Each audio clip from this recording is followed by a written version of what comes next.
नमस्कार बाळांनो, हा विषय ना बऱ्यापैकी सगळ्या विद्यार्थ्यांना पडल्यासारखा झालाय, कारण खूपच कमी विद्यार्थी आहेत त्यांना हवे ते ब्रँच आणि हवी ती कॉलेज मिळाले. काय विद्यार्थी म्हणतात सर ते आता कॉलेज पेटू दे, ब्रँच तर आम्हाला मिळू दे. पण आता ते काय सगळ्यांसाठी शक्य होणार नाहीये, कारण प्रत्येकाला एखादी ब्रँच पाहिजे असेल किंवा एखादी पर्टिक्युलर गोष्ट पाहिजे तर ती मिळणार नाहीये. त्यामुळे जो डाऊट क्रिएट झालाय ना बऱ्याच जणांना की सेकंड इयरला ब्रँच बदलता येते का, हा प्रश्न आहे की आम्हाला ब्रँच बदलून पाहिजे. म्हणजे आता बऱ्यापैकी मी म्हणतो आता पण मी 90 ते 95% विद्यार्थ्यांकडून एकच ब्रँच मागितले, CS. बाबा त्यांना कम्प्युटर सायन्स करायचं आहे. ठीक आहे, का करायचं आहे किंवा काय फायदे तोटे वगैरे हे सगळे व्हिडिओ आधी बनवलेत आपण, पण जाऊ द्या, त्यांना ती ब्रँच पाहिजे. तर सेकंड इयरला ब्रँच बदलता येते का, हा प्रश्न बऱ्याच विद्यार्थ्यांचा आहे. तर माझा प्रश्न हा आहे की ब्रँच का बदलायचे हे तर क्लिअर करून घेतलंय आपण की तुम्हाला ते पाहिजे आहे म्हणून. मग त्या प्रश्नाकडे न गेलेलं बरं. तर क्लिअर आहे की बदलता येते, की तुम्ही ज्या कॉलेजमध्ये आहे सिव्हिल मधून तुम्ही कम्प्युटरला जाऊ शकताय, मेकॅनिकल मधून जाऊ शकताय, इलेक्ट्रिकल मधून जाऊ शकताय, किंवा काही विद्यार्थी कम्प्युटर मधनं मेकॅनिकल, सिव्हिल, इलेक्ट्रिकल येतात. तुम्ही कोणत्याही ब्रँच मधून फर्स्ट इयरला कोणत्याही ब्रँच मध्ये जाऊ शकता. हे तर आहे, पण आता जायचं कसं हा प्रश्न आहे. मग असं झालं तर तुम्ही म्हणणार की सगळेच विद्यार्थी ज्यांना कम्प्युटर सायन्स नव्हतं, आज तर एवढे विद्यार्थी आहेत सगळेच म्हणतील आम्हाला कम्प्युटर सायन्स द्या. बस ऑब्व्हियसली काहीतरी नियम लावलेत. एक 10-12 वर्षांपूर्वी किंवा एक त्याच्या अगोदर जर गेला तर तिथं काय प्रश्नच नव्हता, कोण कुठल्याही ब्रँचला शिफ्ट होत होता. हायेस्ट मेरिट लागणारी ब्रँच त्या काळात होती मेकॅनिकल, आणि मग 14-15 पर्यंत कम्प्युटरनं टेक ओव्हर केलं मेकॅनिकलला, आणि मग मेकॅनिकल आणि कम्प्युटर मी एक पोस्ट पण केले बघा की कट ऑफ किती लागलेल्या, की जवळपास मेकॅनिकलला टेक ओव्हर केलं 2015-16 नंतर कम्प्युटरनं, की तिथनं पुढं कम्प्युटरची मेरिट वाढा. ऑब्व्हियसली मेरिट वाढते आज, पण आज जवळपास कम्प्युटरला कुठंच टच करू शकत नाही मेकॅनिकल कट ऑफच्या बाबतीत. ब्रँचचे फायदे वगैरे तोटे दुसऱ्या व्हिडिओ होतात. मग तुम्ही म्हणा सगळेच तिकडे चाललेत, मग काय करायचं आता. तर त्याच्यासाठी मी तर काही पॉईंट देतोय की ते पॉईंटनुसार तुम्ही तुमची ब्रँच बदलू शकता फर्स्ट इयर झाल्यानंतर, आणि त्यात डिटेल बघू आपण. पहिला की आता ब्रँच बदलता येते तर कधी बदलता येईल, की व्हॅकंट सीट्स किती आहेत 3 ब्रँच. आता तुम्ही कम्प्युटर सायन्सला गेला, एक्झाम्पल देतो की तिथं व्हॅकंट किती राहिलेत. आता तुम्ही म्हणणार व्हॅकंट कशी राहील, फर्स्ट इयरला तर ती ब्रँच फुल झालेली, मग ते कसं शिल्लक राहणार आहे. तिथं काय होऊ शकतं, फर्स्ट इयर नंतर कम्प्युटरचे विद्यार्थी काय म्हणतील आम्ही ब्रँच सोडतोय, आम्ही दुसरीकडे जातोय. तुम्ही म्हणणार फर्स्ट इयरला का सोडतील ते विद्यार्थी, कारण फर्स्ट इयरचा सिलेबस काय असतो सगळ्या इंजिनिअरिंगच्या ब्रँचेसना सेम आहे. तुम्ही कुठलीही ब्रँच घ्या फर्स्ट इयरला ती सेमच असते, काहीही बदल नाहीये त्या ब्रँचच्या सिलेबसमध्ये. आता काही युनिव्हर्सिटींनी बाबा सिलेबस मागं पुढं केलाय, म्हणजे फिजिक्स पहिल्या सेमिस्टरला, केमिस्ट्री दुसऱ्या सेमिस्टरला, अप्लाइड मेकॅनिक्स पहिल्याला, ग्राफिक्स दुसऱ्याला, असं थोडंफार चेंज झालंय. आधी काय होतं काही वर्षांपूर्वी फिजिक्स केमिस्ट्री 50-50 मार्कांचे सब्जेक्ट होते, मग पहिल्या सेमिस्टरला पण 2 असायचे, दुसऱ्याला पण 2 असायचे. पण आता ते काय केलं, थोडंसं चेंज केलं, फिजिक्स 100 मार्कांचा, केमिस्ट्री 100 मार्कांचा, आणि 6 विषय होते इंजिनिअरिंगला फर्स्ट इयर पासूनच, आता ते 5 वर आलेले आहेत. मग ती गोष्ट आहे, मग त्या सिलेबस सेम असल्यामुळं तुमची ब्रँच चेंज करू शकता. म्हणजे सिव्हिलच्या विद्यार्थ्यांनी पण तेवढेच विषय शिकलेत आणि जवळपास तेच विषय शिकलेत, कम्प्युटरवाल्यांनी पण तेच विषय शिकलेत फर्स्ट इयरला, त्यामुळे सेकंड इयरला ब्रँच बदलता येते. मग सेकंड इयरला काही विद्यार्थी म्हणतील की आम्ही ब्रँच बदलतोय, ठीक आहे, ते गेले का, त्यांना बाबा कळालं की 1 वर्षानंतर की आपल्याला काय कम्प्युटरला नाही करायचं आणि सोडून द्यायचं. असंच मेकॅनिकलवाल्यांना पण वाटेल, असं प्रत्येक ब्रँचवाल्याला मला ही ब्रँच नाही करायची, मग त्या जागा थोड्याफार, मग त्या म्हणा सर आता कम्प्युटर सोडणारे असे कुठं मुलं असणार आहेत, काही मुलं असतील, मी म्हणतो 2 ते 3 मुलं आहेत, ठीक आहे, पण फर्स्ट इयरला फेल होणारी पण मुलं असतीलच की. फर्स्ट इयरला ब्रँच चेंज करणारी आली म्हणजे त्यांना ब्रँच नको आहे, आणि दुसरं काय ऑप्शन असेल, फेल होणारी मुलं, म्हणजे फर्स्ट इयरला फेल पण झाली आणि ब्रँच पण बदलणारे असते. मग फेल होणारी असं नाही आहे की COEP मध्ये पण टॉप कॉलेजला फेल होणाऱ्यांचा रेट आहे, फेल होत नाही असं कुठं नाही आहे. फेल म्हणजे एका दुसऱ्या विषयात म्हणत नाही मी, इयर डाऊनच झाले, 3 पेक्षा जास्त विषयच राहिलेत. आता ते राहण्याचं प्रमाण आजकाल कमी आलंय. का कमी आले, कॉलेजेस पास करून टाकायला लागले. कारण आधीच्या काळामध्ये कसं होतं, पेपर थोडेसे इज्जतीत काढले जायचे, स्ट्रिक्ट चेक केलं जायचं, मग एकदाच मेकअप एक्झाम फायनलला असायची. आता काय नाही आहे, आता पाहिजे ते मिड सेम, एंड सेम, हे सेम ते सेम, वर्षातनं एवढ्या परीक्षा घेतात की त्या विद्यार्थ्याला फेलच होऊ देत नाहीत. आणि प्लस शिकवणाराच पेपर काढायला तोच चेक करायला लागलाय, त्यामुळे तिथं आणि फेल होण्याचं प्रमाण कमी झालंय. कमाई झाले पण तरी पण फेल होणारी जास्त आहेत. त्यात काय वादच नाही.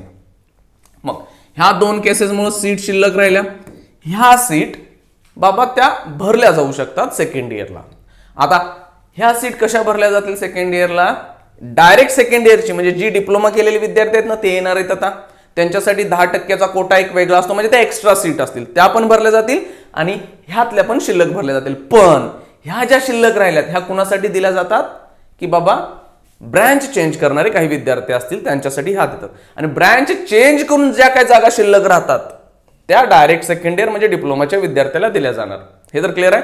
म्हणजे तुमच्याकडे इथं ऑप्शन आहे, समजा CS ला काही मुलांनी ब्रँच बदलली आणि काही मुलं फेल झाली. जर वर्षी हे होतंय, असं होत नाही की एक पण जागा शिल्लक राहिली नाही. कधी काही 5, 10, 10, 15 आणि जी ॲव्हरेज किंवा बिलो ॲव्हरेज कॉलेज आहेत ना तिथं 10, 10, 15 सीट मोकळ्या असतात. मग त्या तुम्ही शिफ्ट करू शकता, डिपेंड्स. ठीक आहे. मग आता त्या सीट कशा दिल्या जाणार तर काय केलं जाते, फर्स्ट इयरचे मार्क्स घेतले जाते. तुम्ही फर्स्ट इयरचे ज्या एक्झाम्स दिलेत ना त्याची मेरिट लिस्ट, म्हणजे आता विचारलं जाईल की कोणत्या विद्यार्थ्यांना बाबा ब्रँच चेंज करायचं विचारले जाईल, किंवा तुम्ही स्वतः रिझल्ट लागल्यानंतर चौकशी करा त्या कॉलेजमध्ये की आम्हाला ब्रँच बदलायची आहे, ही ब्रँच पाहिजे. ठीक आहे. मग समजा कॉलेजमधनं कम्प्युटर सायन्स ब्रँच पाहिजे असणारे विद्यार्थी येतील. एक समजा 40-50 विद्यार्थी आले, त्यांच्यामध्ये मेरिट लागेल आणि त्या मेरिटनुसार इथं जागा किती शिल्लक आहेत काय आहेत हे पाहिलं जाईल आणि तिथं त्या सीट दिल्या जातील. ठीक आहे. आता मग हे तर झालं. तुम्ही म्हणणार की इथं काय मेरिट एखादा विषय राहिला तर नाही चालत. मी हे नियमातलं सांगतोय, खालचा एक नियम खतरनाक आहे. तिसरा, आपल्याकडे लय नियम खतरनाक असतात. नियम असला की त्याचा असा एक खतरनाक नियम असतो की तुमचा विश्वासच उडतोय सिस्टीमवरनं. पण आपण नियम पहिला बघू की बऱ्यापैकी कॉलेजेस लावतात आणि तो पाळतात ही, असं म्हणू आपण की काय मेरिट लिस्ट तयार केली जाते. समजा एक 50 विद्यार्थ्यांनी कम्प्युटरला अप्लाय केला, त्यातले समजा एक 10 जागा द्यायच्या आहेत तर पहिल्या 10 विद्यार्थ्यांना ती जागा दिली जाईल. ठीक आहे. पण ब्रँच चेंज कोणाची होत नाही. TFWS सीट वगैरे आहेत ना, यांना ब्रँच चेंज करता येत नाही. त्याच ब्रँचमध्ये ती मुलं राहतात. हे इथे नियम बघून घ्या. ब्रँच चेंज करायची प्रोसेस की तुमची सीट अलॉटमेंट कुठली झाल्या ह्या गोष्टी पाहाव्या लागतील. पुढं जाऊन जर तुम्ही मेरिट लिस्टला बसलाय, तुमचं ऍडमिशन तिकडे बाबा चेंज झालं, हे सगळ्या गोष्टी करून घेतल्या आणि देन राहिलेल्या सीट सेकंड इयरला जातील. मेरिट पाहिजे, नो बॅकलॉग्स एक असतोय, म्हणजे कुठलाही विषय राहिला नसता. काय मुलांचं असतं की मेरिट खूप चांगले आहे त्यांची, पण एखादा विषय राहिलाय मग त्यांना अलाउ नाही करत. सगळे विषय पास झाले पाहिजेत प्लस मेरिटला आलं पाहिजे आणि देन तुम्ही ब्रँच हवी ती बदलू शकताय. आता म्हणणार काही विद्यार्थी असतील कम्प्युटर सायन्स कडे सिव्हिलकडे येणारे असतील. म्हणणार असं कुठं असते, असतात बरेच. मी विद्यार्थी पाहिलेत की फर्स्ट इयर नंतर रिअलाइज होते की मला ही ब्रँच करायची. मग तिथं कॉम्पिटिशन थोडं कमी असेल, कारण एक तर कम्प्युटर सोडालाय आणि दुसरं कुठं सिव्हिलला चाललाय, मग तिथं कॉम्पिटिशन नाही आहे, मग इझिली ब्रँच चेंज होते, काय तिथं लोडच नाही. जर जागा मी म्हणलं समजायचं आपण 10 जागा आहेत किंवा 5 जागा आहेत आणि तिथं 50 अर्ज आले तर त्यात मेरिटच लागणार. पण जागा 5 आहेत आणि एकच विद्यार्थ्याने अप्लाय केलाय तर त्याला होऊन पण जातंय, ते काय फरक नाही पडत. मग बॅकलॉग जरी लागलं तर फरक नाही, म्हणजे 1-2 विषय राहिल्यात चाललंय सिव्हिलला जा म्हणतात बाबा काय हरकत नाही, होतंय चेंज, केले बघितलेत आम्ही चेंज झालेले. ठीक आहे. आणि सगळ्यात तिसरी गोष्ट कधी की ब्रँच चेंज कधी होते की हा आपल्या मॅनेजमेंट सीट असतात, हा मोठा घोळ आहे. हा कधीच कळत नाही विद्यार्थ्यांना की सेटिंग लागली जाते. आपल्याकडे सेटिंग एक शब्द आहे की मॅनेजमेंट सीट म्हणजे काय, आतमध्ये थोडीशी ओळख ऍडजस्टमेंट करून त्या मुलाची ब्रँच चेंज होते ऑटोमॅटिक. ते कळत पण नाही बऱ्याच वेळा. मी स्वतः पाहिलेल्या आहेत, 1-2 माझ्या ओळखीतल्यांच्या झालेत की फर्स्ट इयरला होता इलेक्ट्रॉनिक्सला, मार्क पण तेवढे पडले नव्हते मेरिटमध्ये, ऑटोमॅटिक तो हव्या त्या ब्रँचमध्ये शिफ्ट झाला. कम्प्युटरला 1-2 मुलं गेली, काही मुलं सिव्हिलची मेकॅनिकलला शिफ्ट झाली. आता ही सेटिंग म्हणजे काय, तुमची तिथं ओळख थोडंसं जे काय कॉलेजच्या रिलेटेड मॅनेजमेंटच्या ओळखी आहेत तुमच्या, किंवा मॅनेजमेंट कशा पद्धतीनं करून देत आहे हे पण आपल्याला माहित नाही. माहिती आहे पण मी ते इथं सांगू नाही शकत की नेमकं कसं होतंय. तुम्ही थोडेसे हुशार आहात सगळे, त्यामुळे तुम्ही समजून घ्या कसं होत असेल. ठीक आहे. पण मी हा ऑप्शन सोडतोय की पकडूच नका की हे फिक्स नाही आहे कसं होणार. कोण म्हणेल आम्ही तसं करत नाही, एखादं कॉलेज खरोखर प्रामाणिक असतं, नाही म्हणणार आम्ही सगळ्या सीट मेरिटनच भरणार आहेत, पण ती खूपच कमी कॉलेजेस असतात प्रामाणिक.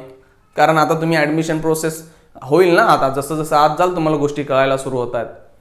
मग हे मी पाहत नाही, पण तरी पण ज्यांच्याकडे खरोखर मॅनेजमेंटमध्ये सेटिंग असतं काय असतं तर ती घेतात. तुम्ही म्हणा सर मॅनेजमेंटमध्ये सेटिंग असतं तर आत्ताच मॅनेजमेंट सीट घेतली असते की, किंवा आता पैसे देऊन मॅनेजमेंट सीट मिळत असेल तर पैसे द्यायचे नसतील, पण ओळखी असू शकतात. ओळखी खूप चांगल्या आहेत पण पैसे नव्हते त्यामुळे ह्या वर्षी मॅनेजमेंट सीट नाही घेतली, त्यांनी पुढच्या वर्षी त्या ओळखींचा वापर करा, कारण इथं त्या कॉलेजचं कुठं काही नुकसान मोठं नाही आहे का, कारण ती जरी बदलली, तुम्ही एका ब्रँचमधनं दुसऱ्या ब्रँचमध्ये गेला, तर ज्या ब्रँचमधनं दुसऱ्या ब्रँचला गेला त्या ब्रँचमध्ये सीट मोकळी जरी झाली तर डायरेक्ट सेकंड इयर डिप्लोमाची मुलं भरली जाणार आहेत ना तिथं, काय प्रॉब्लेम आहे, कॉलेजचं कुठलंही नुकसान नसतंय तिथं.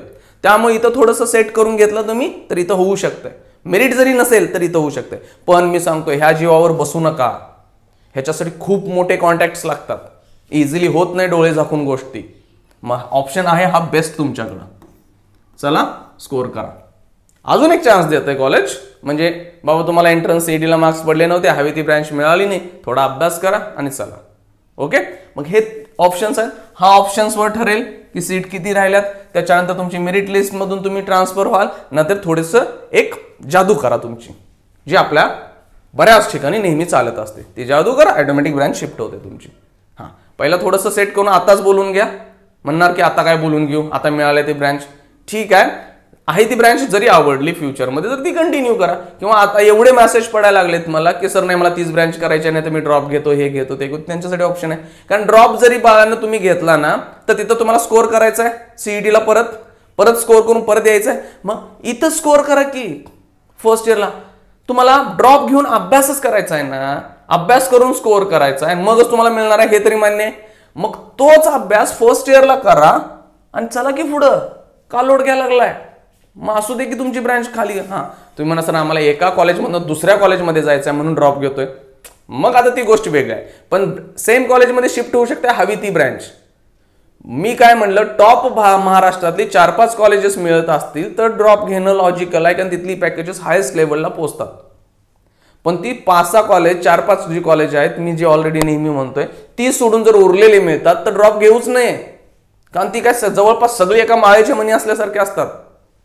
त्यामुळे तुम्ही हा लोड घेऊ नका, तुमचे प्लेसमेंट तुमच्या मार्क्सवरती होणार आहेत. आणि मार्क्स म्हणजे फक्त काय कॉलेजचे मार्क्स नाहीत, एक तो नंबर आहे बाबा. ज्यावेळी मी 3-4 इंटरव्ह्यू दिले माझ्या कॉलेज लाईफमध्ये त्यावेळी माझे मार्क पण नाही पाहिले त्यांनी, कधी 10 वर्षांपूर्वीची गोष्ट आहे. आज तर ते संबंध नाही, ते फक्त इंटरव्ह्यूला बसवणार, तुमचा एसी लावून तुमचा घाम पाडतात, एसी रूम मध्ये बसलेला असताय आणि तिथं क्वेश्चन असले चालू असतात की घाम पडाय. तुम्ही जर टेक्निकली स्ट्रॉंग असाल तर काही झालं ती कंपनी तुम्हाला घेणारच आहे. त्यामुळे स्ट्रॉंग टेक्निकली व्हा. सो ब्रँच चेंजसाठी ऑप्शन बऱ्याच जणांना वाटत होता की सांगा व्हिडिओ बनवा, हा ब्रँच चेंजचे ऑप्शन्स आहेत तुमच्याकडे. मी एक प्रामाणिक पण सांगितला आणि एक खतरनाक पण सांगितला, कारण जे बोलायचं ते आपण नेहमी होऊन जाऊ द्या ना, उगाच कशाला असं मिळमिळीत बोलण्यात मजा नाही ना. हे केलंय सर तुम्ही म्हणा सर तुम्ही असं सांगितलेला फर्स्ट इयरला असं होतंय आणि माझा एक विद्यार्थी मित्र असा काहीतरी होता त्याचे कुठे 60-65% होते आणि तो डायरेक्ट ब्रँच चेंज करून गेलाय कसं काय, त्याच्याकडे ही जादू असते. ठीक आहे, चला थँक्यू.